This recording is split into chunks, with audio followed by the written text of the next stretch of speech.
Queridos, boa noite. É sempre uma alegria poder retornar aqui e servi-los com a palavra de Deus.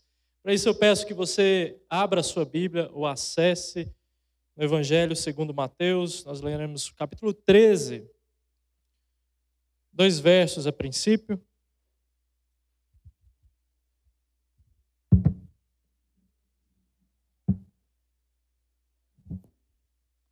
Nós leremos Mateus capítulo 13, quero ler com vocês verso 45 e verso 46.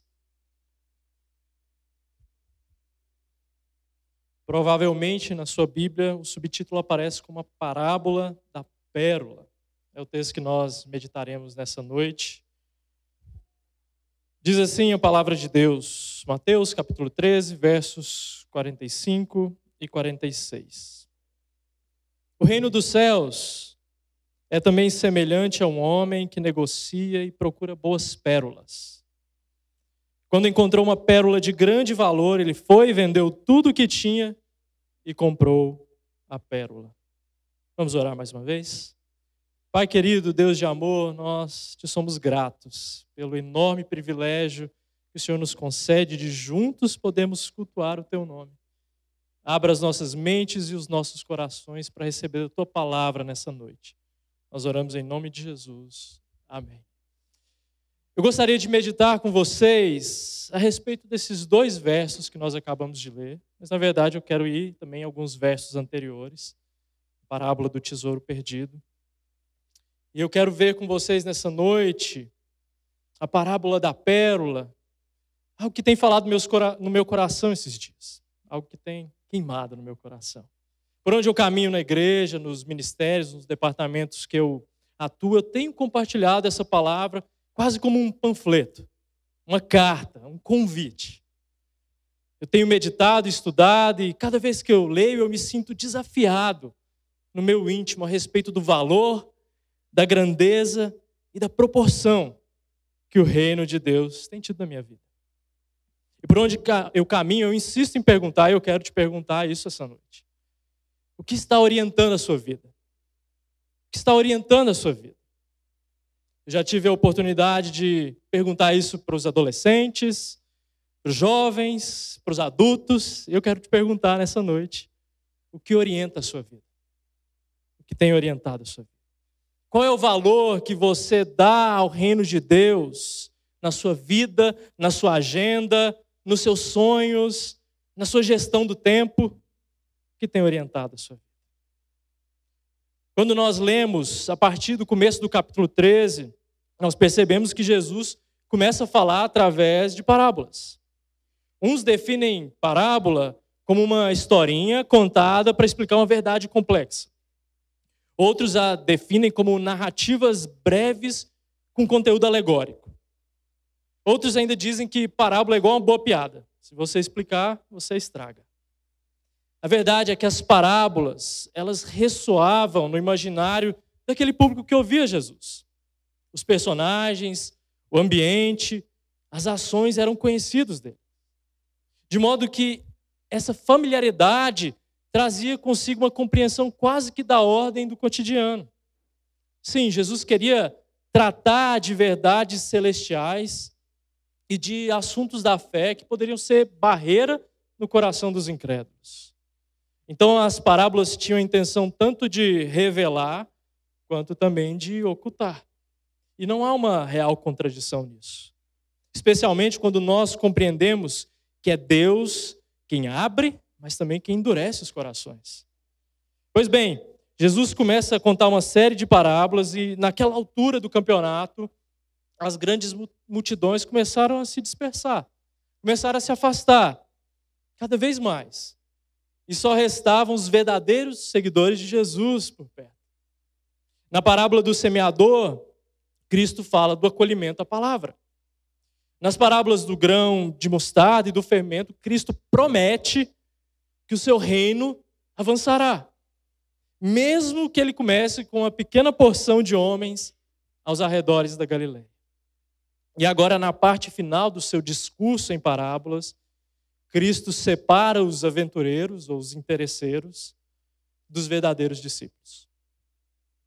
Os verdadeiros discípulos são aqueles que reconhecem o valor de Deus, reconhecem a sua supremacia e reconhecem que longe do relacionamento do divino para com o homem, nós não somos nada. Esses são os verdadeiros discípulos. E reconhecem a ponto de sacrificar, ou melhor, a ponto de abrir mão do que for preciso para ser um cidadão desse reino, o reino dos céus. É isso que Cristo tem dito aqui nas parábolas. O que é o reino dos céus, você me pergunta? A palavra grega, basileia, reino, diz para nós, no contexto do Novo Testamento, de uma nova ordem cósmica, de um Cristo que governa e reconcilia consigo todas as coisas. Você conhece esse texto, Colossenses capítulo 1. É o Evangelho dando sentido à vida terrena e à vida no porvir. É o poder de Deus para a salvação dos homens e também aquilo que nos habilita para as boas obras. O reino é, portanto, a expressão que sintetiza o Evangelho, e esse Evangelho que é espalhado, e esse Evangelho que restaura.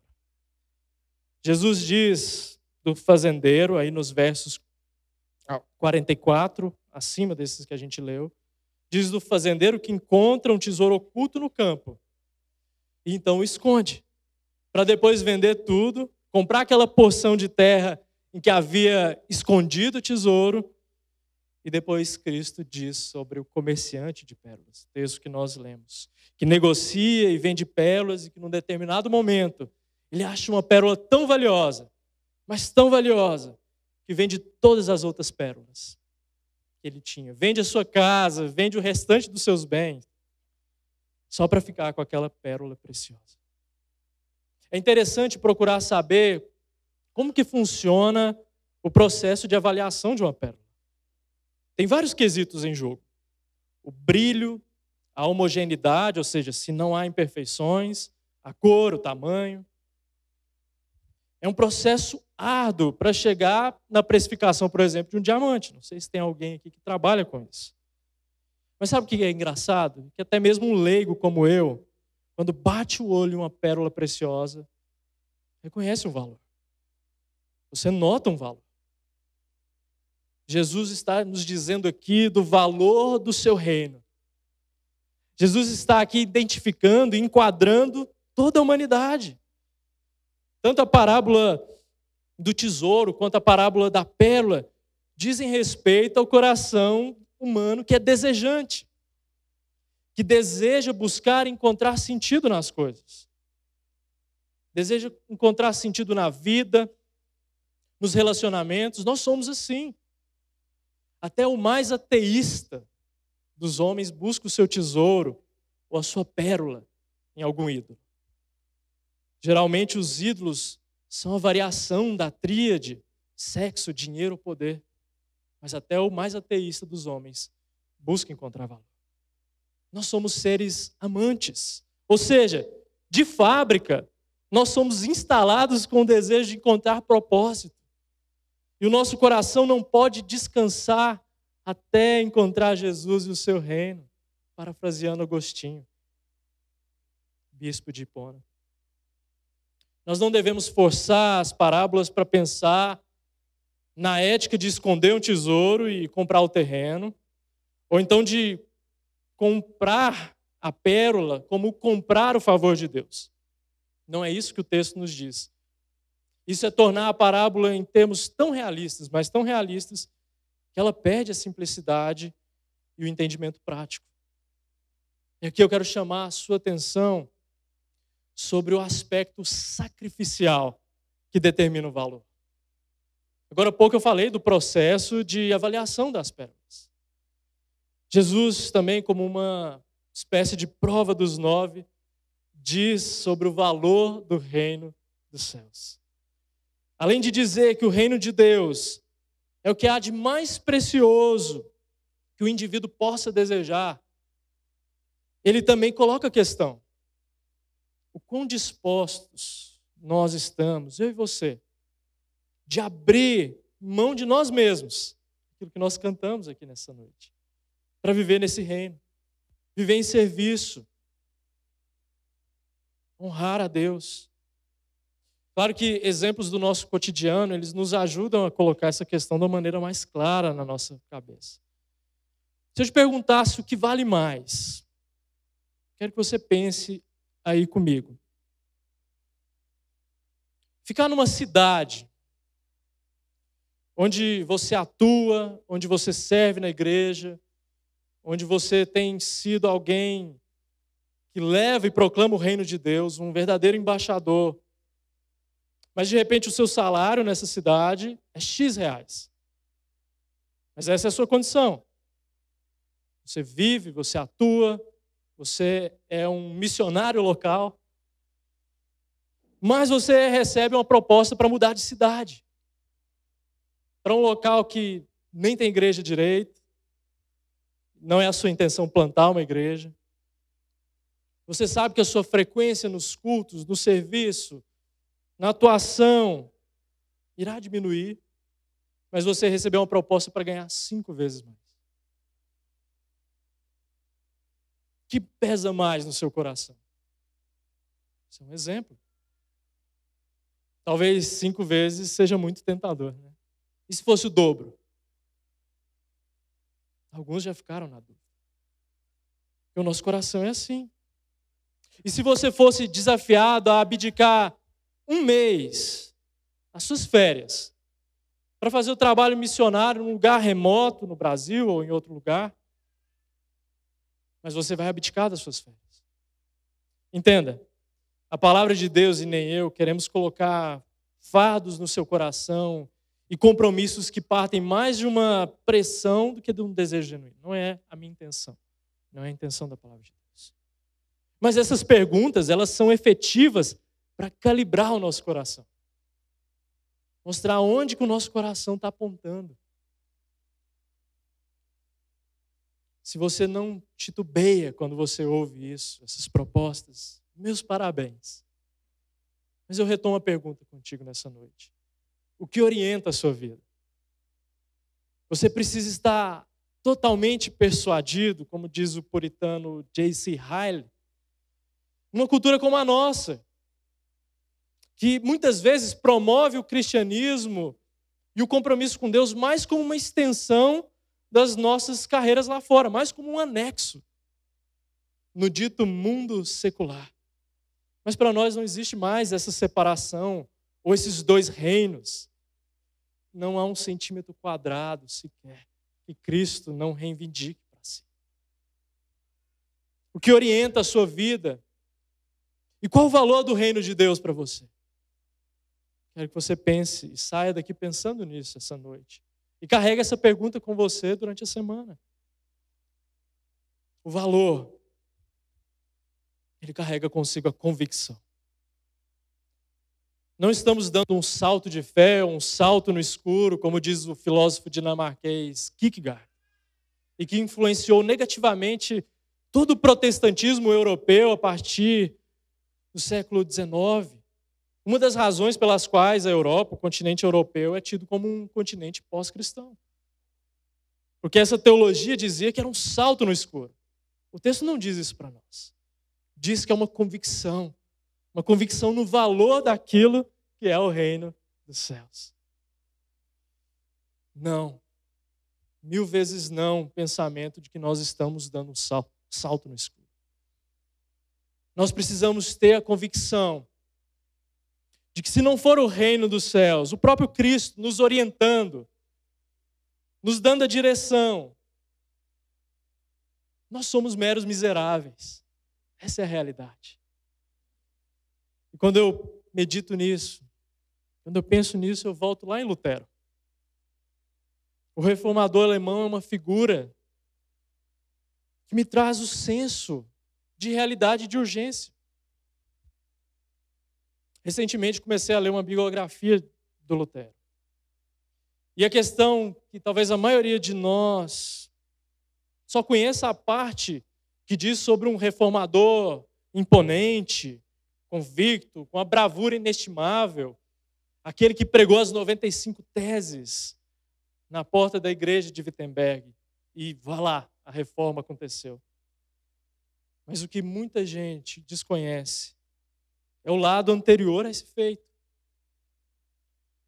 É o Lutero ressentido, o Lutero medroso diante de Deus, porque não conseguia parar de pecar e não conseguia achar paz no seu próprio coração.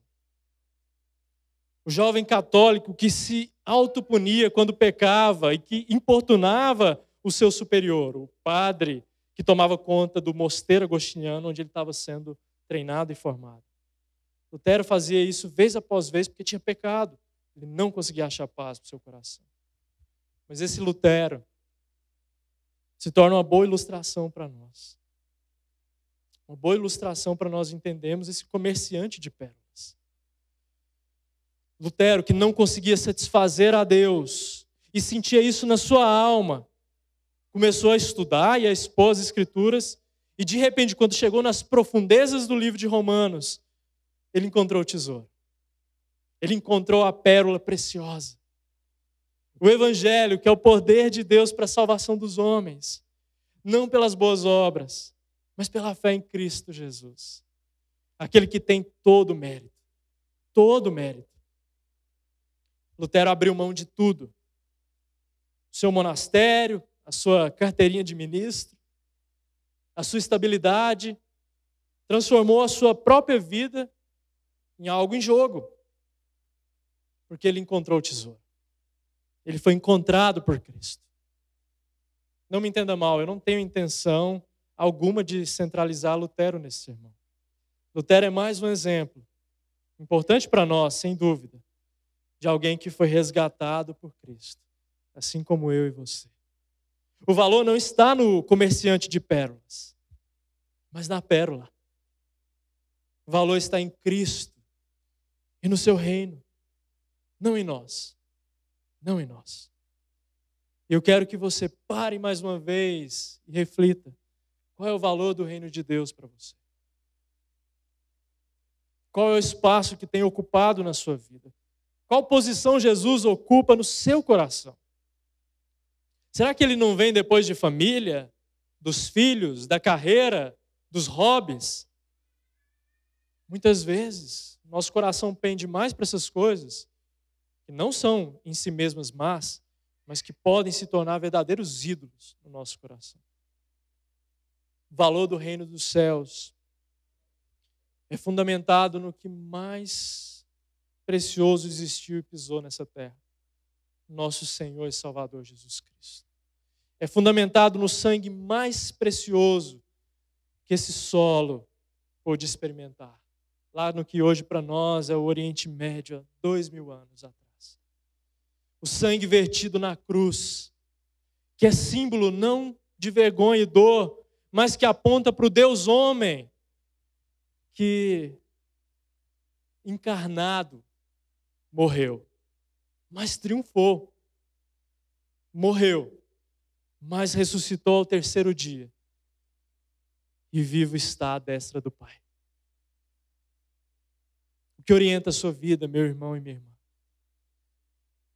Qual o valor do reino de Deus para você? Eu insisto nessa pergunta. Às vezes você tem buscado a felicidade como alguém que busca sentido para a vida. Como eu disse, nós somos orientados assim. Deixe-me te dizer, mais uma vez, nessa noite, que a verdadeira felicidade, aquela que é presente até mesmo nos dias de angústia, nos dias que nós experimentamos do câncer de alguém próximo ou da doença no nosso próprio corpo, quando nós somos pegos de surpresa por alguma notícia ruim, a verdadeira felicidade, ela só é encontrada em Cristo e só é manifesta no seu reino. Às vezes você que me escuta tem buscado validar a sua vida na aprovação dos outros, do cônjuge, dos filhos, do chefe no trabalho. Meu irmão, minha irmã, o seu valor e a sua identidade estão no reino de Deus. Estão no reino de Deus.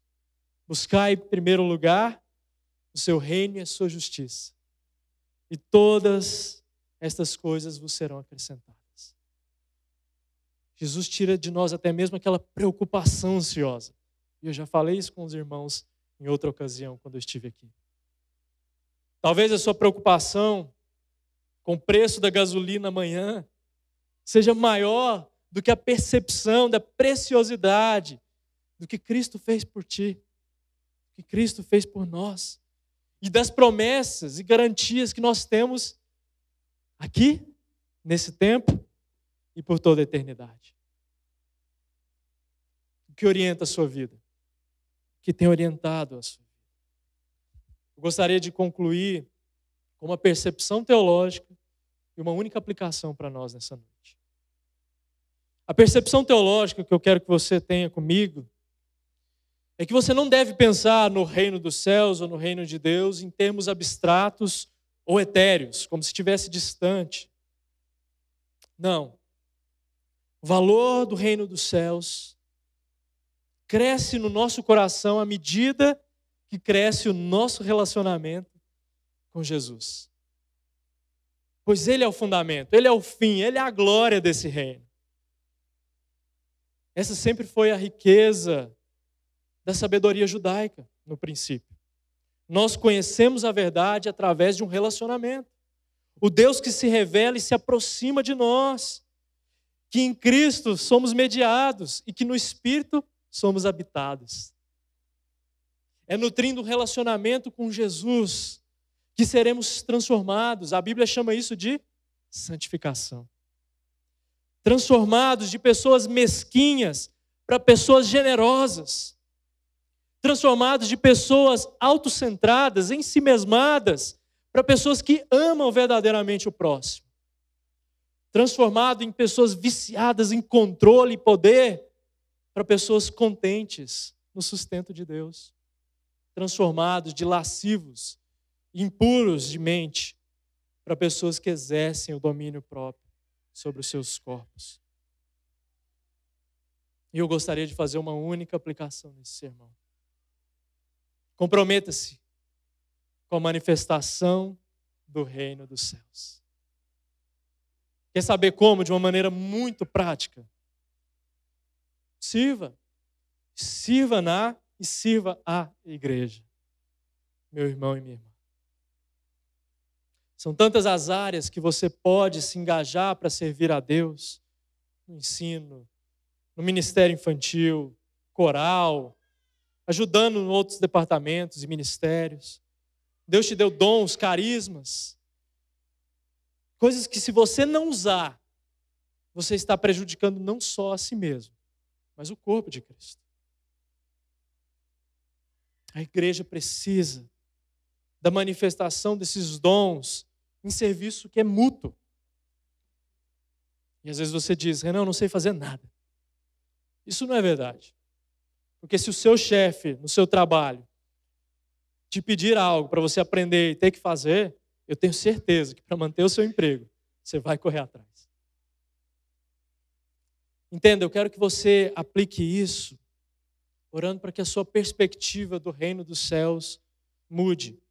E que você entenda que não há nada mais precioso, mais valioso do que servir a Deus. E a igreja é um local desse exercício, que nos treina, que nos habilita para a seara. A igreja é para fora também, como sugere a palavra, a eclésia. Mas como nós serviremos fora, e isso tem tudo a ver com o reino de Deus, se nós nem ao mesmo valorizamos a vida comunitária? A igreja de Atos crescia porque eles eram apaixonados em servir. Servir de dentro. Apaixonados no partir do pão, em viver a doutrina, a boa teologia, na irmandade que o evangelho promoveu. E isso alcançava a simpatia dos de fora. E a igreja crescia. Os fantasmas de um reino que não é reino. A igreja de pessoas solitárias que cultuam de casa, de frente ao computador, mas que não se envolvem. Eles são espantados quando você serve na vida comunitária do povo de Deus. E essa é uma expressão para que você entenda que a sua vida como um todo é um serviço a Deus.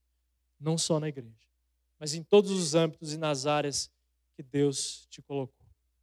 Uma última vez eu te pergunto nessa noite, antes de orarmos juntos. O que orienta a sua vida? Deus os abençoe. Vamos orar mais uma vez.